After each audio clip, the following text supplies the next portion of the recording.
If you ever go turn on your computer and you just see a flashing light, sign your monitor could be bad.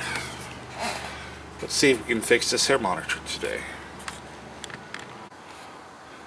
First thing you do is unhook the power and unscrew the video input.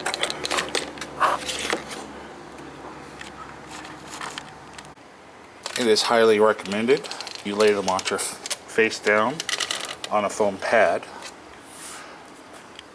and then you look how to start to remove the base. Sometimes the monitors will have little things you pinch to pull off. Other times there's other screws. After you remove the bottom of the base, usually this here part will pop off as well. That way you can get to the screws. Sometimes there'll be screws right underneath. You can gently pry. Then remove the other screws.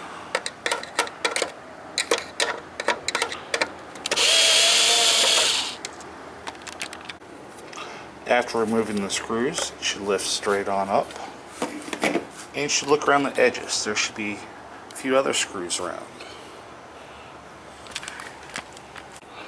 You will also have to remove these. It's easier to break them loose. A little pair of pliers.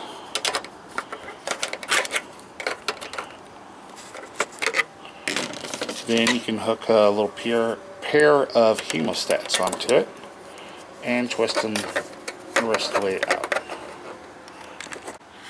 After you have those removed, do one last check. Make sure you have all the screws that are visible. As you can see right here, I forgot one. And then afterwards, you're going to be looking for the seam that holds the front of the casing in. And it'll be this here seam. You're going to gently pry a screwdriver in there to break the little tabs apart.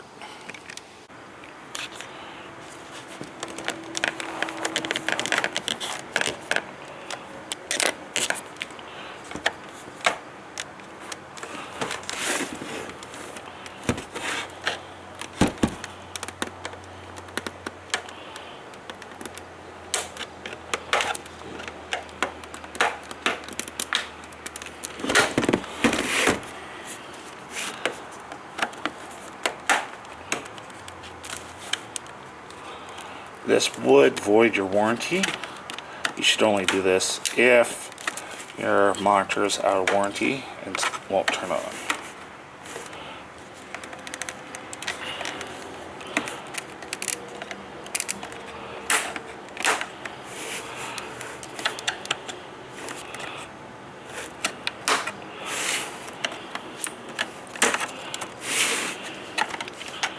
After they start to pop loose, you can gently pull up as you go on down.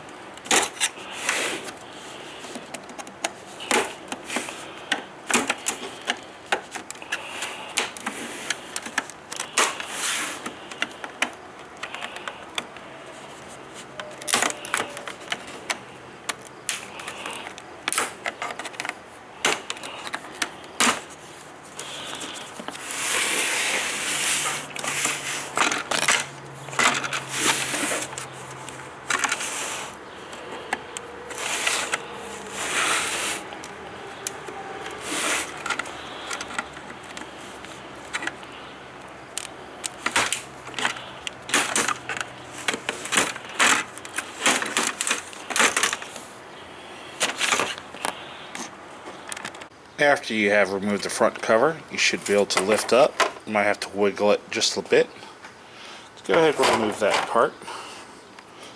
Then you'll have the cover over here over the circuit boards, and you should have a few screws here and over here. You have to remove those screws, then slide this here towards you this here way. You can see by little latches here which way it'll slide to remove that cover.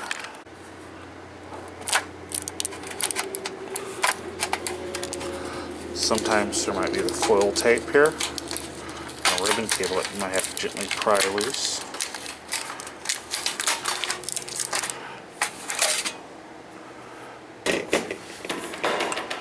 is you can see where it got really hot. You can see this here capacitor is blown. Hopefully you can see it on camera. See how it's swelled up. That one needs to be replaced. That one needs to be replaced. It is swollen as well. That one there looks fine. That one looks okay. And we might go ahead and just replace that one as well. But we look over the other parts. This is basically a T-CON board right here that tells it what to send to the screen. And this here's the power circuit board over here that tells it to light the screen. So let's go ahead and remove this hair out of the way.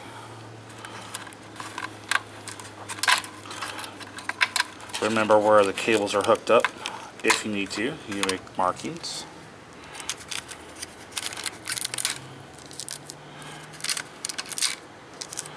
And always first, before removing the power board, you might want to take a little screwdriver and discharge the capacitors by moving it from prongs to prongs.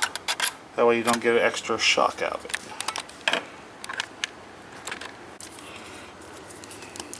When marking, I usually like to use a red permanent marker, and you can see the wires, just as long as you know where they'll go back up to. I'll mark the red ones on these here, just for that there, that there. Another two be for the blue. That's basically the rest of these here wires on this here. And I just have to unscrew the circuit board from here, and so on. After removing the screws, this here type of monitor, it's not the basic squeeze and pull out. They have an extra little clip here around there. You have to lift this clip up first. Keep the clips off to the side. And then you can kind of squeeze and pull gently. If needed to, you can use a little flat screwdriver. Lift up that little tab a little bit and slightly push back.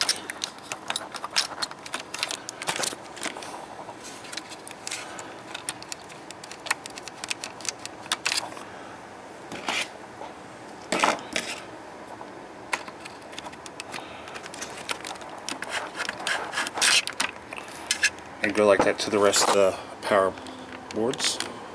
After you have those removed, sometimes they'll replace a screw with one of these here little latches that you'll have to squeeze tight like this and then pull the board up. Easiest way to do that is get your pliers just a little bit right above the circuit board and then squeeze it. Then lift the board up as you're squeezing it so it goes over the little lip there. I don't know if you can really see it from this here angle. Let me try to turn it a little bit better. So you get it like that and squeeze it, then lift up the circuit board. There you go. I was able to squeeze it and lift up the circuit board a little bit. And then I'll just slide up the rest of the way on out of there. And then after it's out of that there, you just kind of wedge it on out. Disconnect the main power.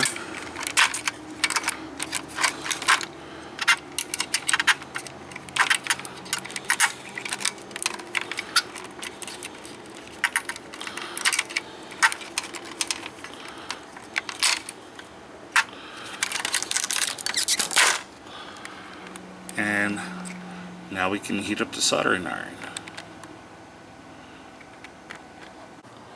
As you can see, the size of the capacitors are marked on the sides of them. The smaller one is a 1000 UF by 16 volts, and the larger is 1000 by 25 volts. I do have a replacement, exact same size of the smaller one. If it'll focus here. But for the bigger ones, I do not have the correct size for the height. So I'm going to be using the same microfarads, which is 1000 by 35 volts. Long as the voltage is the same or a little bit higher, it will still work, but the UF has to be exactly the same in order for the device to work correctly. It's not recommended that you use a higher voltage, but it'll still work. If needed to, you can go ahead and mark where your capacitors are on the back side of the circuit board. It's easier if you mark them one at a time, so you just kind of put your finger over it. Look on the back side of the circuit board. So it'll be this one here. This here will be the next one. And for the next one down, which will be that one, be right in between here. So you're going to have to remove these here 3 capacitors. The main trick to removing the capacitor is easy, is to add just a little bit of solder on the bottom of each of the capacitors.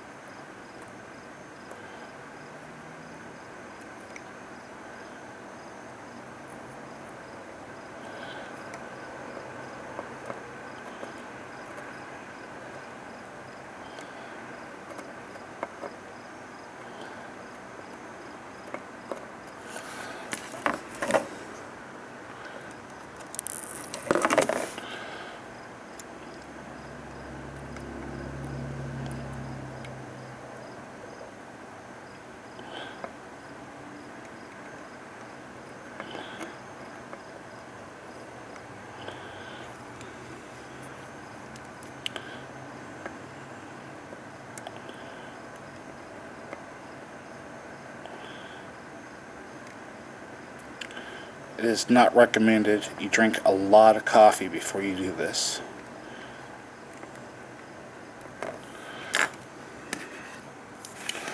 After you have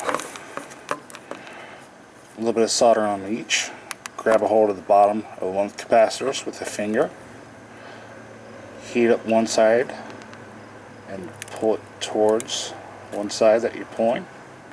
To the other side, push it back the other way.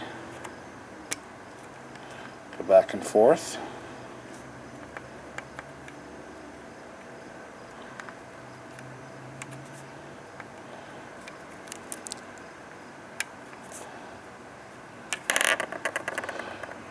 And do the same on the rest of the capacitors.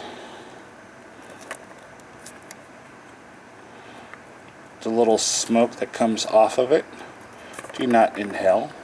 If need to, have well ventilated, maybe a little fan blowing. Got one more. Or just breathe out through your mouth, blowing towards it as the smoke comes up to blow it away from you.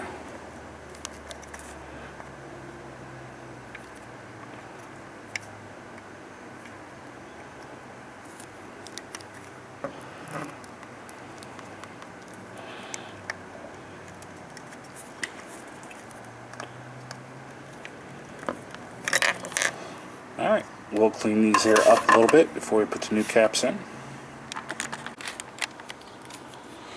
To clean these here up, as you can see right here, where it's touching a little bit, you can use some soldering wick and heat that up and get that little part cleaned up there. And also, I'll clean up this here little spot over here. If you don't have a soldering wick, you can use a solder sucker as well. That has a little pump action where you suck the solder out of the hole completely with that.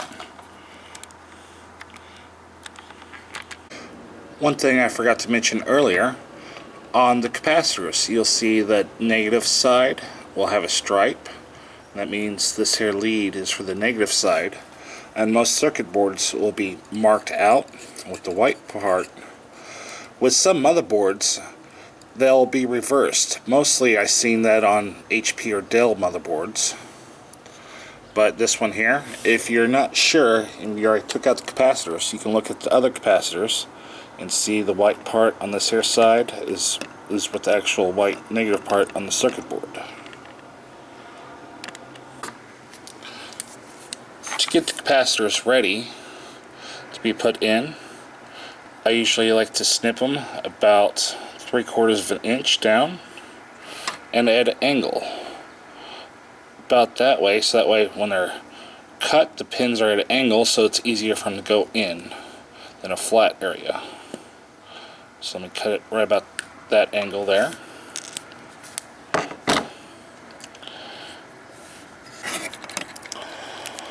You get the pins lined up with the holes, and then you hold it very still, lined up. I cut them at an angle so that way get one lined up at a time. Go on the back side of the circuit board. Adjust.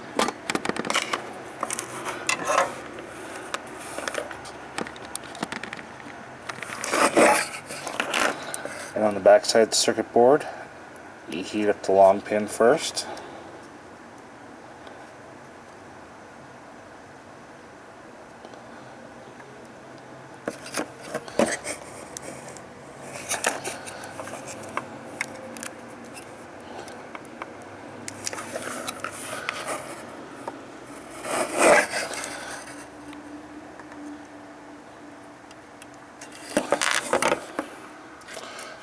If needed to, you can re-add a drop of solder.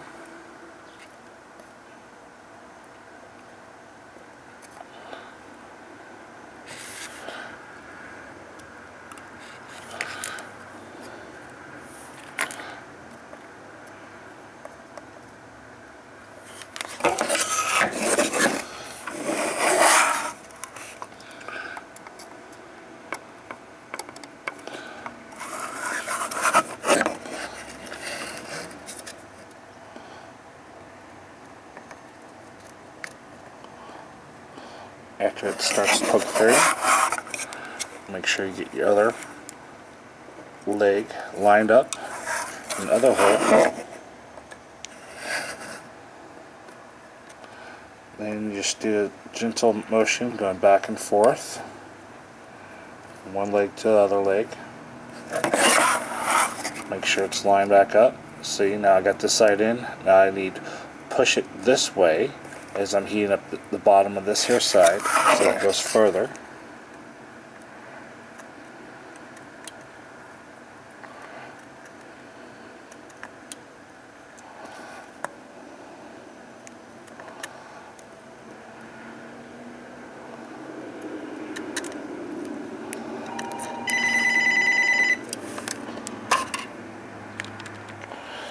After you get the legs through, it's usually easiest if you kind of pull them apart a little bit. That way the capacitor stays in there, especially if you have like a hole that doesn't have a lot of solder. And after you pull them apart a little bit, you add a drop of solder on the little connection right there and there. Then you can snip off the excess as well.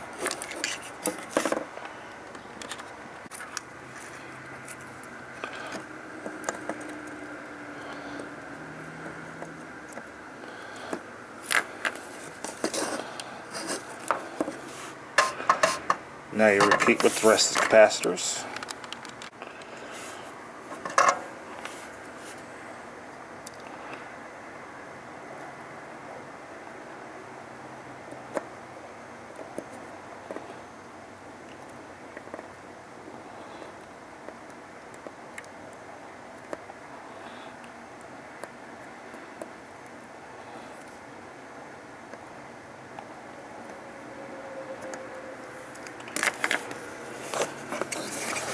After you get the pegs in, I like to heat up the solder joint and wiggle it, make sure it has a very good connection.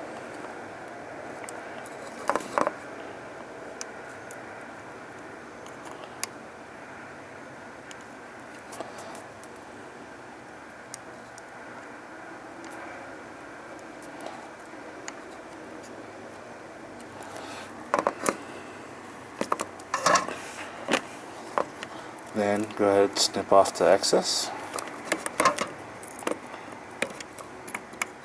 So you don't need no long wires poking and grounding anything out.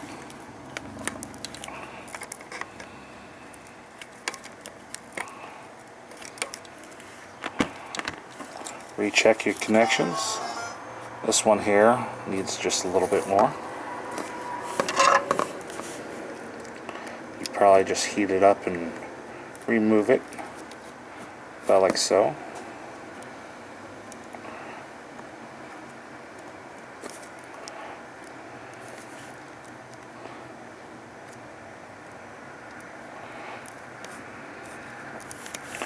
Now this here little bridge right here, I'm going to clean that up just a little bit.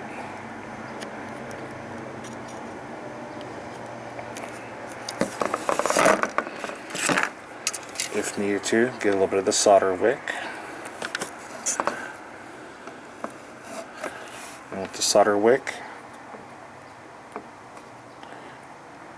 you just heat and hold and slide it right off.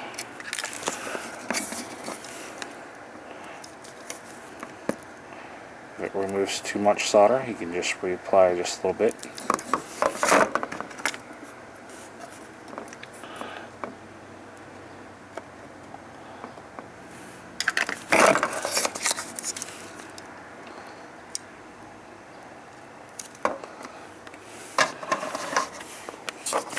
Look down, make sure they're not standing up too tall.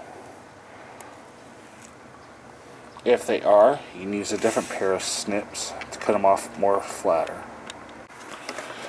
The other pair of snips I have here, just go right on top.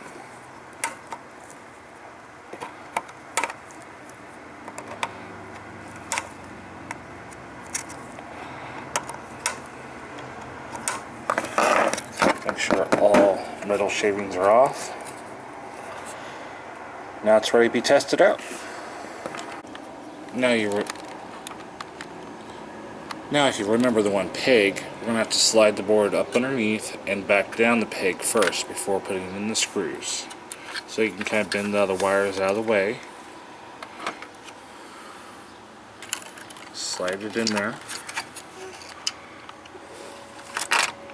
Get the little peg lined up and press, it'll snap right in. Get the other screw holes lined up. After you get the screws back in, go ahead and rehook up your connections. I can't talk today.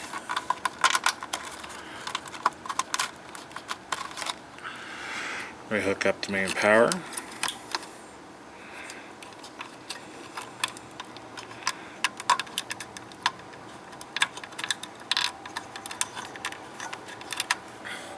Replug in the bulb lights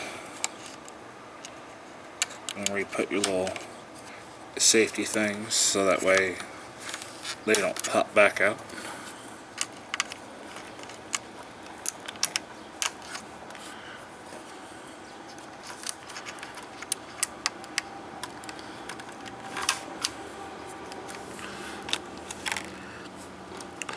After you have everything hooked up, you could plug it in and test it now, but I'm going to put it all the way back together first.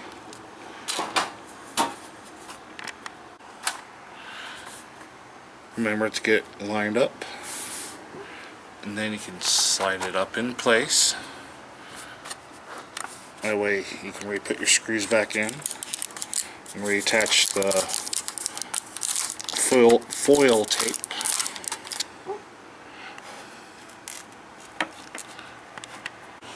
After you re-put the side screws in this and get your little stand-offs on for the video cable connections, go ahead and re-put your base back on,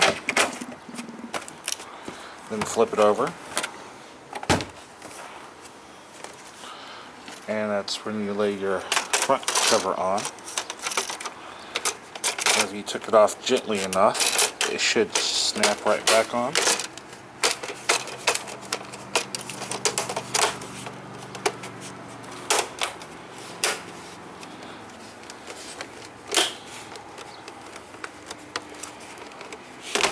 it has some problems, kind of look and see where it needs to be wedged in there a little bit.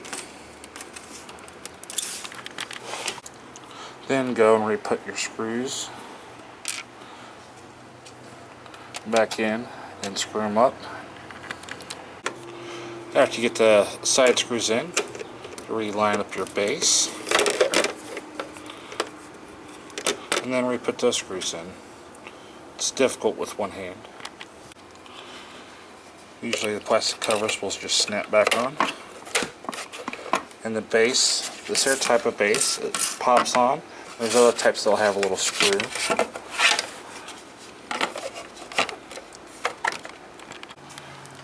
Now, as you can see, the light is no longer flashing, it is amber. Just go ahead and press it and see if it turns on.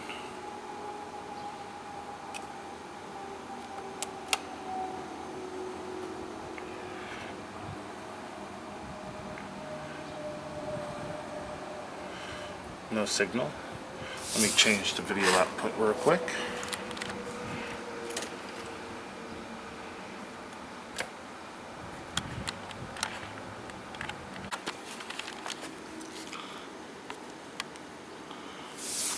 As you can see here, now it's working correctly.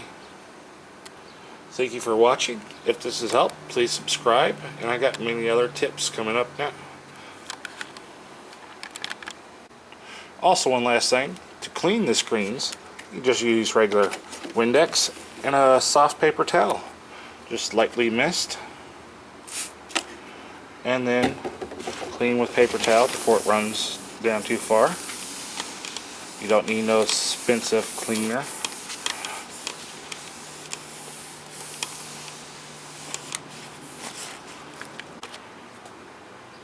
Then afterwards, it looks very well. The capacitors cost maybe about $2 for all three of them. You can order from DigiKey, Radio Shack, many other places. But that's how you save an old monitor. Keep on using them. Thanks for watching.